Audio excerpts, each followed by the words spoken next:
years. I'm 33. Got started straight out of college. Actually, after college, I went backpacking Southeast Asia for 4 months. But then I got my broker's license. Last year, I did 26 transactions, 40 million in volume. Year before that, I did 48 million on 35 deals, but that was just a little bit much for me. So I know like you guys sell probably way, way more homes than I do, but that's just kind of the reality of where my world is. I was the #1 agent in my market in 2014 and in 2015, even with that few number of sales. And this year, my goal is systems. I'm not trying to sell a ton more real estate, although if that happens, that's awesome. My listings are, right now, I have 6 listings, which is kind of a lot for my area.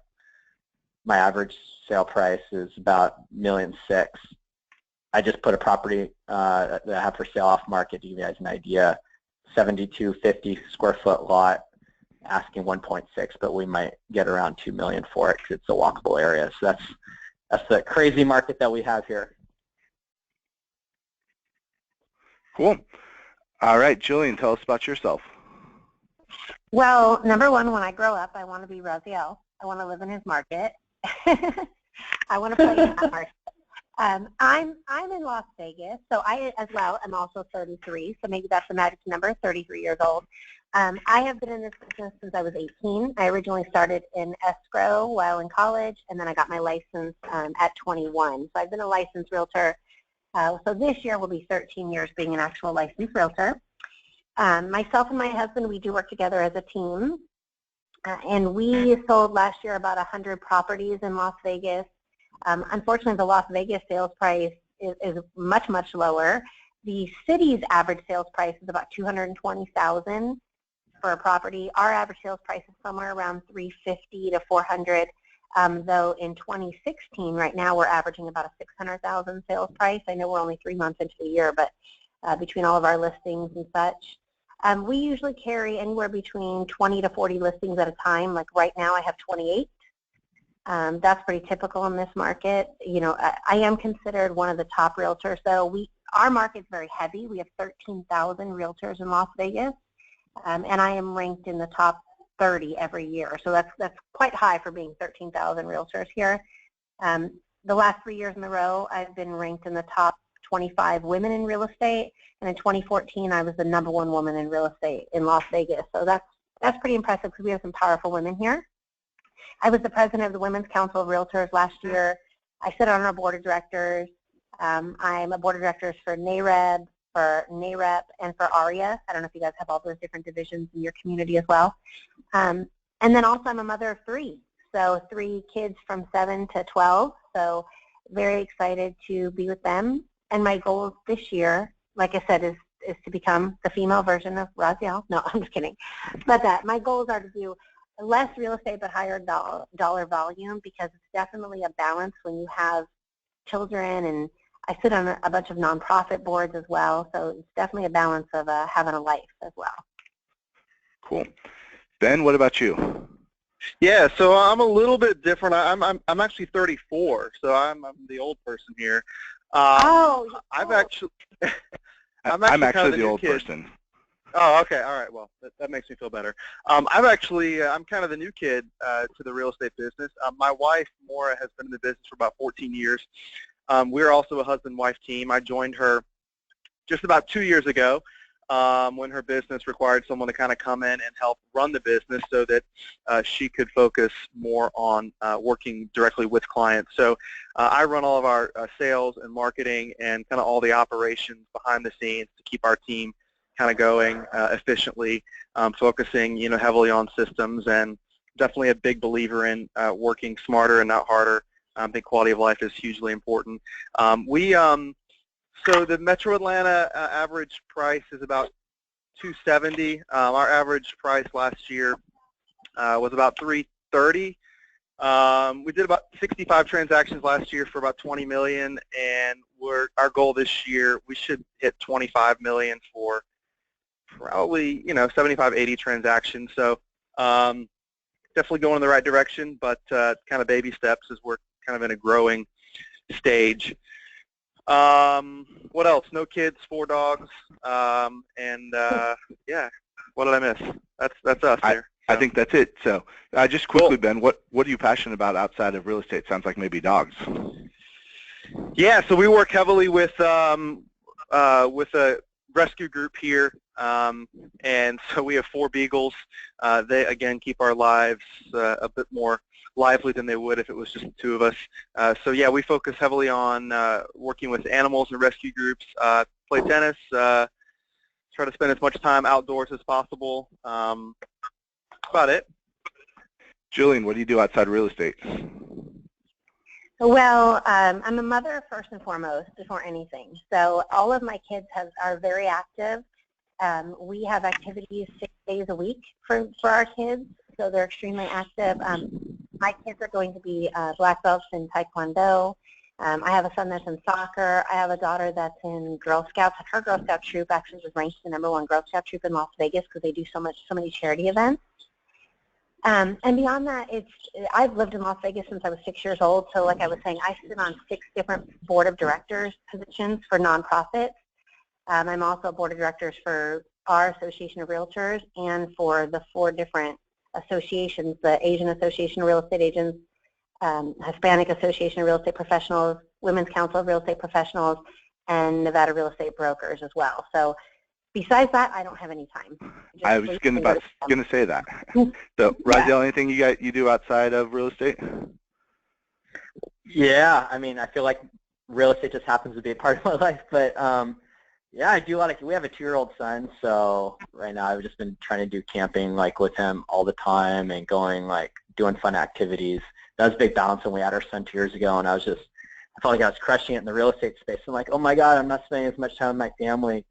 And so, but I was kind of a control freak, like a lot of us, and so I couldn't let go and hire anyone. People have been telling me for years you have to hire someone, and finally we put our son in daycare, and our former nanny reached out to me and said, hey, do you need some help?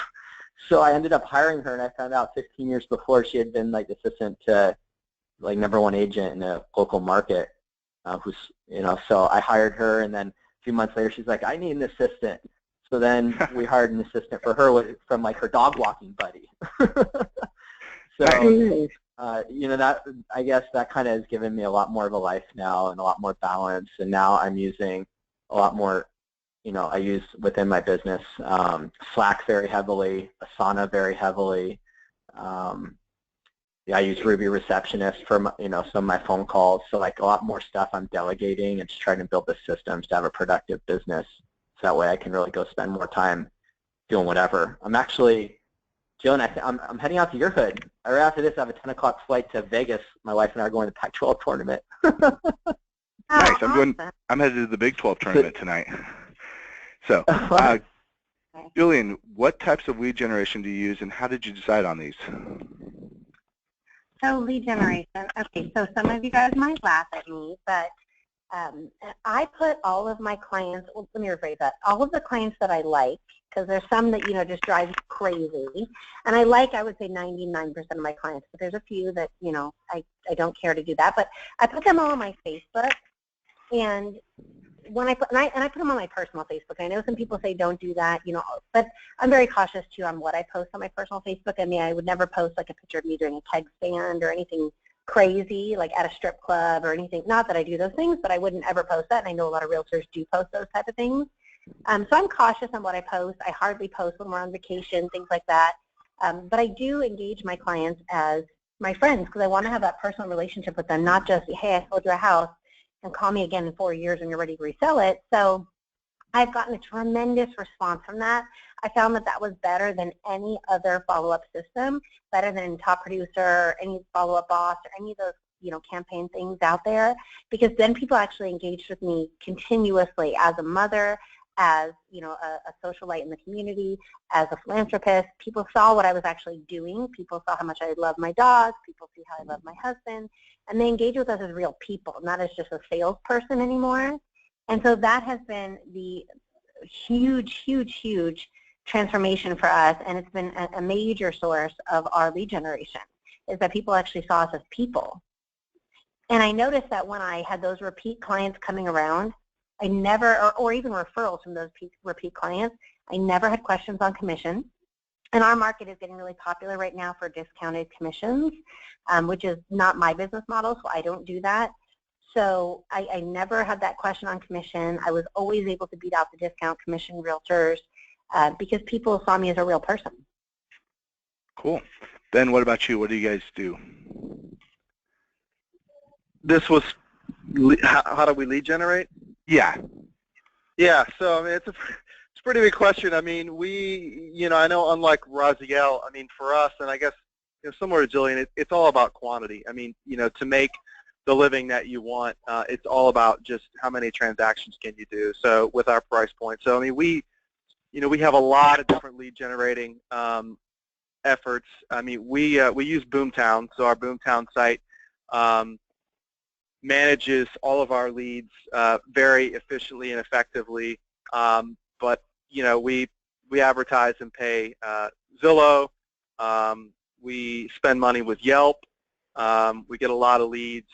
We do a lot of marketing and advertising through Facebook. Targeted opportunities through listings and just driving traffic to the site. I mean, there's probably 10 to 15 different sources. But I would say, ultimately, the tool that enables us to effectively nurture and convert the leads would be Boomtown. Cool. On the Facebook, that's some paid advertising and just some organic growth with do you have a business page you promote on and then your personal page? Yeah, absolutely. So we definitely focus on the business page. I mean, like Jillian, we try to encourage clients, or once they are, we're actively working with them to like us on Facebook, because we understand, as Jillian, that that's a huge opportunity there to reach, of course, their friends and just to have, great exposure. So, but yeah, we do, we spend money advertising our listings through Facebook, creating custom audiences so that demographically we can target people that we want for, various efforts, various, price points and stuff like that. So yeah, we spend between probably $10,000 to $15,000 a year on Facebook. So it's a decent, size of our budget for, our business. Cool. Raziel, what about you? What do you do for lead generation? Good question. So of my 26 transactions last year, 22 came from some type of existing relationship that I had. So, maybe from the opposite on Ben, I mean, quality is very important for me. I mean, that's where a lot of my leads come from, are just building relationships. And quantity, I mean, you have to have the quantity, because you can sell 2 or 3 homes around here and make 60 grand, but that's not gonna, I mean, that's like pretty low income in the Bay Area. So a lot of it comes from, I do events, I follow up with my clients all the time. When I set expectations with my buyers and sellers, it's, I want you to feel like you stepped into the 4 seasons of residential real estate, and you're going to be able to look back in 6 months and say, wow, not only did I get the best possible price, but I had an amazing experience, and it was painless. There was no stress. I just could kind of relax. And so that's kind of how I sell my value, is along the experience side. Because when people are buying these homes, I'm sure, it doesn't matter where you are in the country, but there's always high end. People want an experience that's, really simple. And the higher the price point, the more valuable their time. And so people are willing to pay, I think, for the good service if they get that good experience. So we do a lot of wild stuff, like with our buyers when, they move into the house. My assistant will show up with like a couple $100 in groceries, stock their fridge. We have, branded Epicurean cutting boards with the Brilliant Properties logo. We have all kinds of like fun swag and different experiences. I had one client, he told me he was going to camp out the first Friday night that they bought the house, and so I set up like a luxury yurt in their backyard. It was like $1,500, and they just went nuts when they saw this. And he was an executive at a large local tech company. So I think a lot of that helps drive traffic, word of mouth. Yelp is somewhat helpful. My website I just relaunched in December, which is brilliantproperties.com, and that's been really valuable for my business. And I have a lot of community information, hyperlocal maps. I've done probably about 60 or 70 videos of all the neighborhoods, so people kind of seek me out when they see that, and they're like, oh, maybe we can, chat with him because he knows the area well. And so I find the website's like a huge source of validation of my business. Are those videos on your website? Yes. Cool. The other fun thing we did was client profiles. So if you guys are thinking about that, feel free to take a look. You know, in my idea, and you're welcome to give it a shot. But people have loved that, and I send out a lot of direct mail too. Okay. Raziel, we'll stay with you. I know you got to leave here in a few minutes to get to Vegas. If you had to start over in a new city with no COI, what would you do? But that's a great question, Kyle. You moved to Kansas City and you don't know anybody but me here. What would you do? I guess I would hire you. I guess this is assuming that I know what I know now. Otherwise, I'd find a great mentor, you know, like probably a top agent in Kansas City who I could learn from. And otherwise, maybe I try to get my wife involved in like the Kansas City Mothers Club, if there's something like that, and get involved in a lot of different social activities, just to meet as many people. Probably volunteer, and I'd probably start with some direct mail and a website that had like all the information. I don't know too much about Kansas City, although I've been to Overland Park and I remember how beautiful it was. So maybe I would have all the information about Overland Park that you could possibly want to know and position myself as the go-to guy for like Overland Park instead of maybe Kansas City as a whole. Because I mean, I know it's not huge, but I cover right now 10 towns, but everyone thinks of me for Burlingame. So my analogy would be, like if you're the Beverly Hills specialist and you brand yourself as the Beverly Hills specialist, people are still going to come to you if they want to sell their home in Bel Air or Santa Monica or West Hollywood. But if you call yourself the Santa Monica specialist, no one's going to come to you in Beverly Hills. Like it's always just the Santa Monica. So it's the same thing. Like how do you position yourself as an expert in like a higher price point? Cool. Ben, same question. If you had to move to Kansas City, how would you start? Yeah, I mean, you know, I think one thing that we're hearing a lot of is you can never underplay the importance of your network. So, you know, definitely to Raziel's point, looking for ways to really network and get your name out there. But I think also, I'm not going to repeat everything you just said, is that, you know, looking and trying to figure out what's missing, right? So, I mean, you've got people who are already established, you know, what are they known for? What are they focusing on? And just trying to find something, you know, that sets you apart. You know, I mean, I think, again, aside from networking, just trying to find something, again, that makes you unique, unlike everyone else. And, yeah, just getting your name out there and getting to know as many people, you know, kind of as quickly as possible. Jillian, you're moving to Burlingame. How do you take on Raziel as the lead guy? Well, you know what Jillian, I would let's do? work together. So I wanted to work together with you. All right, I'm serious. Let's do it. Here's what I would do, because, you know, during our crash, now Vegas was hit really hard in 2007, 2008, and 2009. I know a lot of the cities, I mean, a lot of the country was, but I mean, we were hit because there were so many investors, and the first thing you let go is your investment, right? So you find that niche, and so, you know, I did a lot of short sales during that period of time. I mean, during one of the worst years in real estate for the majority of folks, I mean, I made about $700,000. And in a city where the average price point at that time was $125,000, that's a little hard to do, right? So yeah, you just find the niche, you find the way to be able to help people. But what I would do is I think the most underutilized tools are the sub-associations. Like I was talking about, NAREB, ARIA, WCR, CRS, whatever you guys have in your city. Because YPN. a lot of realtors, yeah, YPN, exactly.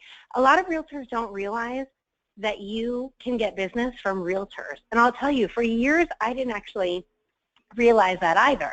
I thought, why do I want to go hang out with realtors? They're not going to buy a house from me. I'm not going to make any money from them. I just want to focus on clients. And I couldn't have been more wrong, because like I said, in that year where I made so much money, it's because a lot of my agents weren't doing short sales. So I networked with agents, and they were like, oh, I have a client who wants to short sell. I don't want to deal with it. Okay, sure, I'll pay you a referral fee. And then the same thing, it's not just short sales, it's also property managers. I have a lot of property managers who don't sell property. So when their clients came up, they wanted to sell them. I have agents who don't deal with divorce sales. I have agents who don't deal with probate sales. So you get involved in these organizations like YPN, you network with the agents, you find agents. I have agents who won't do high-rise. So, I mean, I get a vast amount of business from other realtors, and people don't think that that really exists at the level that it does. I would say at least $150,000 of my income last year came from other agents, if not maybe even $200,000. I mean, a good amount, because people don't do things. I got a lead this morning on a $700,000 probate sale because the agent was like, I have no idea how to deal with probate. So how do you deal with probate? How do you deal with probate? That's a whole another class, right? Yeah, exactly. But I mean, that's what I would do. I would start getting to know all the realtors. I would start networking, start making some relationships with realtors, and then I would ask them, you know, what real estate do they not like to do? And if I had already had experience from another city, like let's say I was legitimately moving today, I would say, you know, I'm familiar with probate. I've done 500 short sales, you know, and I'll pay them a referral fee, and that's all they have to do is pass me the deal. Nice.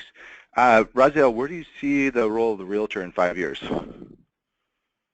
I think only becoming more valuable. I think there's so much misinformation out there that people just want someone they can rely upon. And so I really like all the discount brokerage models out there because I'm at the complete opposite end. And I feel they're always going to be there. And I know a lot of people are scared about it, but I think there's way more people who are willing to pay for good service. And I think we're going to see fewer realtors. And I think the realtors who are strong, you know, will continue to build their brands and businesses. Because at the end of the day, the transaction, I feel it's too complex and there's too much emotion. Like commercial real estate is so cut and dry. It's about the numbers. But here, you know, we're managing with, you know, people. So I'm excited. Awesome. And I think you need to go now, don't you? Yeah, I do. You have a few more minutes. Thank you so much, guys. Yeah, thanks for joining us. So Ben Okay. and Jillian, we'll continue on just for a few minutes. How much? Maybe five or 10 minutes more, however long you guys have. Yeah, that's cool. So one of the questions we had from I got texted to me from our room out here is, what other lead generation tools do you use other than Facebook and Boomtown, as far as like managing them or getting extra leads? Obviously, you're networking, but any other like electronic means? Yeah, so anything else you guys using? I can pipe in that too. So I do use Zillow, and I apologize to mention that earlier. I was just using I was mentioning the most valuable one, but I do use Zillow. I have a profile on Trulia. I use Realtor.com. I only pay on Realtor.com to enhance my own listings. I don't pay to enhance any other listings. On Facebook, I haven't done a lot of paid for advertising, to be honest with you. In my whole career, I've probably only spent maybe $500 on Facebook when it came to paid for advertising. But I've advertised, and I don't know if you guys have it in your area, but I would assume that you would. You find there are these garage sale sites, like it'll say Summerlin garage sales, Centennial Hills garage sales, so whatever little suburb you're in, it'll say garage sales. And they're free sites, and generally people selling their, you know, coffee table, whatever, right? So I'll post in there, you know, open house this weekend, a couple pictures of the house. I'll post in there, look at this beautiful house, it's for sale. Now, I don't do it on every listing because some of the admins will kick you out. They don't want you doing that. But I just try to do it as much as I can get away from it. And that's free because you're just posting something for sale in there. And a lot of the community's sites will let you do it. And I've picked up clients tremendously from there as well. That's another avenue. And then, like I said, I've run a few Facebook ads. I also use a thing called Listing Booster. And Listing Booster is where you get a text code, and you can put that rider on your sign, and the clients can text for more information. And then with one click of a button, they can set up an appointment to see it. They can do one click of a button. They can set up an appointment to be approved with a lender. So that's been a good avenue, too. I've done direct text messages where, like, I've taken all of my Zillow leads or all of my Trulia leads and gone to a text service. So you can text them out, like, one message. These leads might be 2 years old, and you could say, hey, are you still in the market to buy a house? Did you know interest rates were 3.75? You know, contact me for more details. And then if they're still interested, they'll contact you, and if not, you know, they won't respond. But I do that every couple months as well, like a mass text message, and, you know, get a few buyers that way each time too. So you're still somewhat in contact with those Zillow and Trulia leads, even if it's 2 or 3 years old? Yeah, I mean, I try to revitalize people until they literally tell me not to contact them anymore, because you just never know. Because I have had clients that I've texted, and the lead was 2 or 3 years old, and they were like, you know, we didn't buy a house yet, but now we're ready. Cool. Ben, you said you do some direct marketing. What do you use? U.S. Postal Service, postcards? What types of things do you send out? No. I didn't mention direct marketing. We do very little of that, honestly. Oh. I mean, I think there's a huge opportunity there, but we just haven't been willing to make the commitment to it that, we know that it requires. So we do very little direct marketing. The little bit that we do, I don't even know that I would call it marketing. It's really just, like we're going to send out a piece on Friday to our top 100 clients that's a happy St. Patrick's Day with a scratch-off ticket, just something to, create a little excitement and buzz, right? But I mean, that's just really more, to our current client base. Really, again, our lead generating opportunities, I mentioned Zillow, Yelp, Trulia, Realtor.com. Anyone who is a CRS, I would definitely suggest that they sign up for the CRS referral network. I mean, we get a lot of leads from that, and it's absolutely free. You just pay a 25% referral fee if you end up closing a deal. I mean, like any of those, there's definitely some junk, but there are opportunities there. And then, we'll do some seller lead generating through prime seller leads.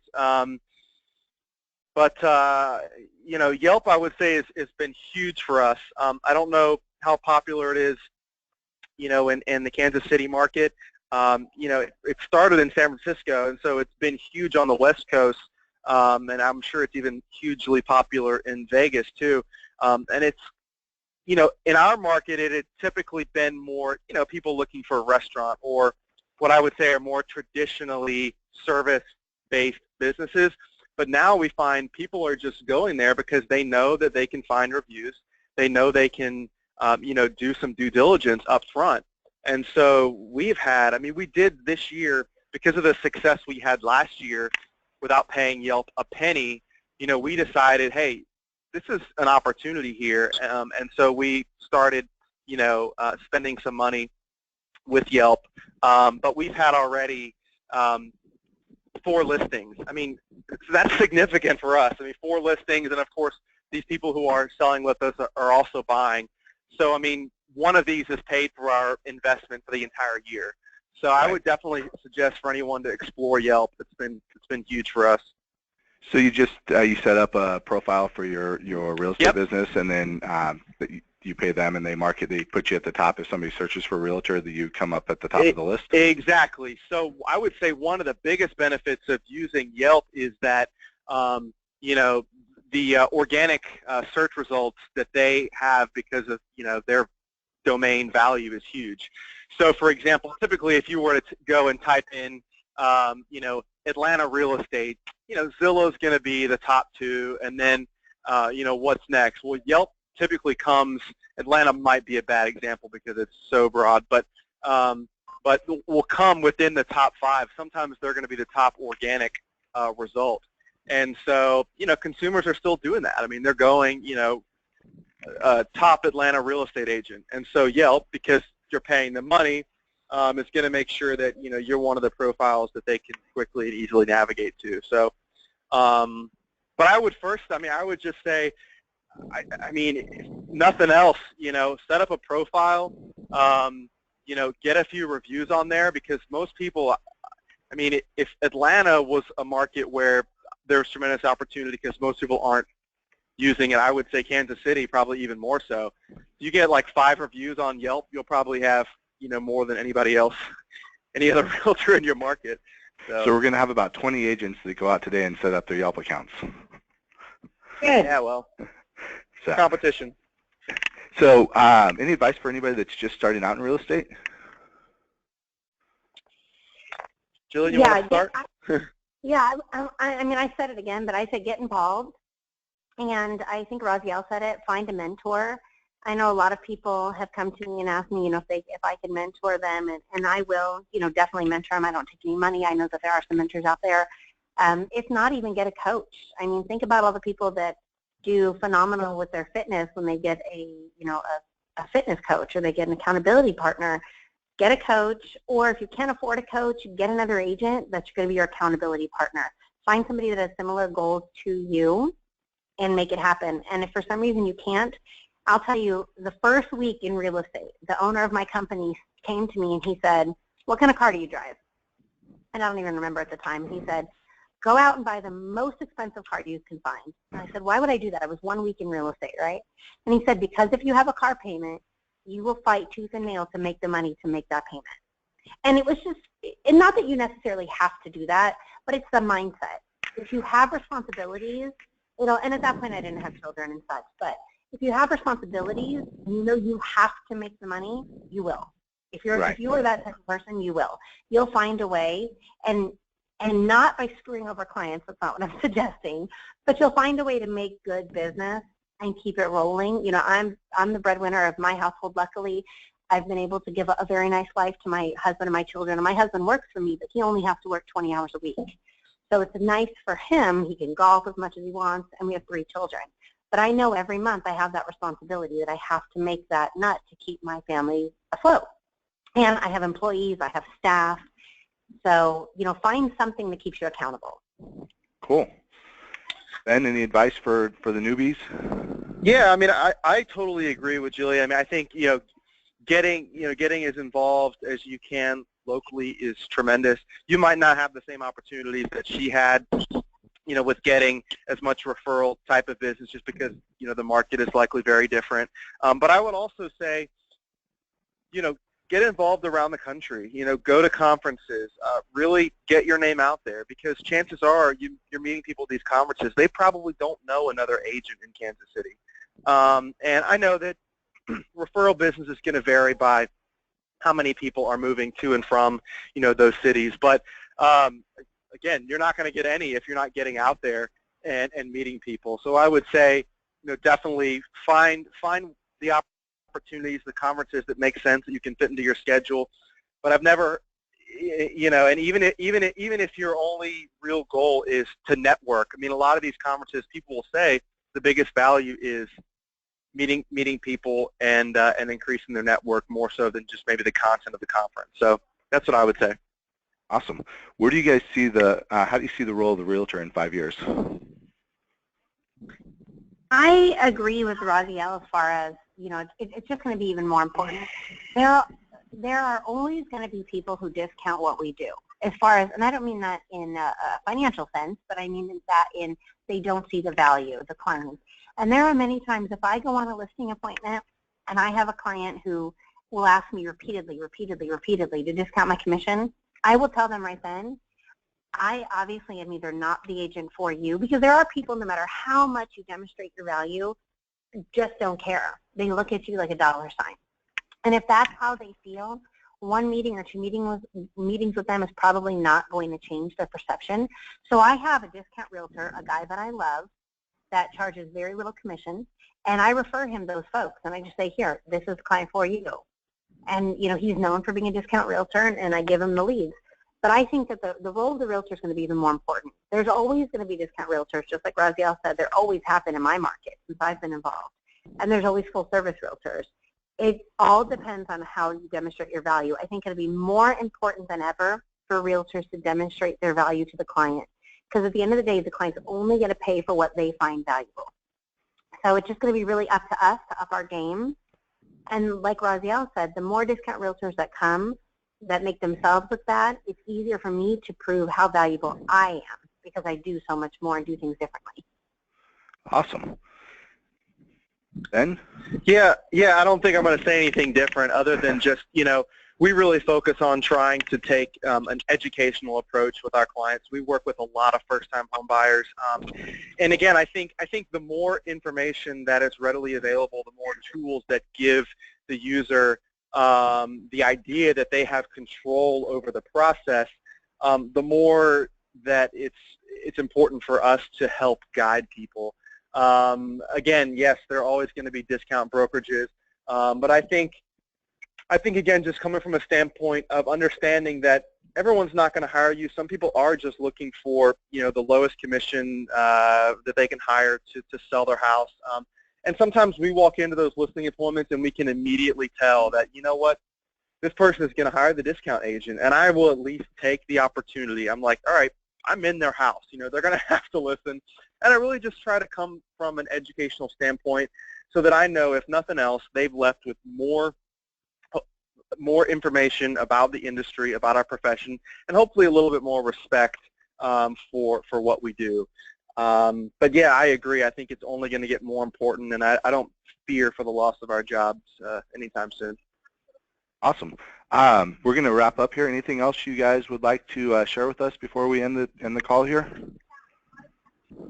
I think this goes without saying, but I would like to just share that the best thing is to be professional at all times. You never know who's watching. Even when you're out with your girlfriends, or you're out with your buddies, you're at a bar, the best thing is to always be professional. And now I'm not saying wear a suit 24 hours a day where you go, but it comes down to simple things like me. You'll hardly see me in flip-flops, even on a weekend, because my town, even though we're 2 million people, I always run into people. I rarely wear ripped jeans unless I'm going out with some girlfriends and I have on like still a nice blazer and some high heels or something. I mean, always be professional. Watch what you say. Watch what you post on social media, because everybody's an opportunity. And I don't mean to look at it like it's an opportunist, organization or whatever we're doing, but everything is an opportunity, and everybody you know, and always be professional. Ben, anything else? Yeah, I mean, I can't believe I'm about to say this.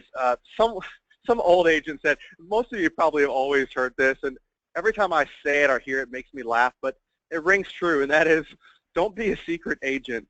And if you think about it, it kind of goes with what Jillian said. You know what? You don't have to turn people off by always selling. And, every conversation, you're looking for the opportunity to, tell them what you do and see if there's an opportunity there. But also, this is your livelihood. I mean, this is what you do. So it's definitely in your best interest for people to know, yeah, this is what they do. If I have this sort of need, this is the person I go to. And I agree with everything Jillian said. You never know where an opportunity might present itself.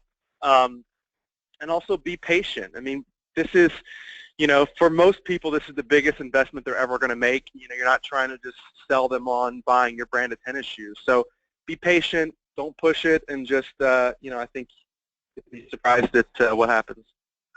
Awesome. Hey, thank you guys so much for taking some time to talk to us today, and thanks for working through the technical difficulties. We'll definitely we'll probably just do GoToMeeting the next time and make sure we know the password. So we appreciate your time today and all the information. And I know I'm headed to Yelp to see how I can get that set up. So I appreciate all the information. I think we've got some good tidbits here, and we'll hopefully be able to expand all our businesses. So thanks again for your time. And anything else? Great. Thank you. Thank you so much. Yeah, thank you. If you guys have any questions, don't hesitate to reach out. Okay, and we'll put your web pages on our Facebook page so that everybody can go to them. Okay, perfect. And if anybody has any questions, if they want to reach out to me, once you get on my web page, you'll see my email address. I'm more than willing to answer any questions or give anybody any further info if they want any. Cool. Thank you. All right. Thanks, guys. Have a great afternoon. All right. Thanks, you too. Take care. All right. Bye.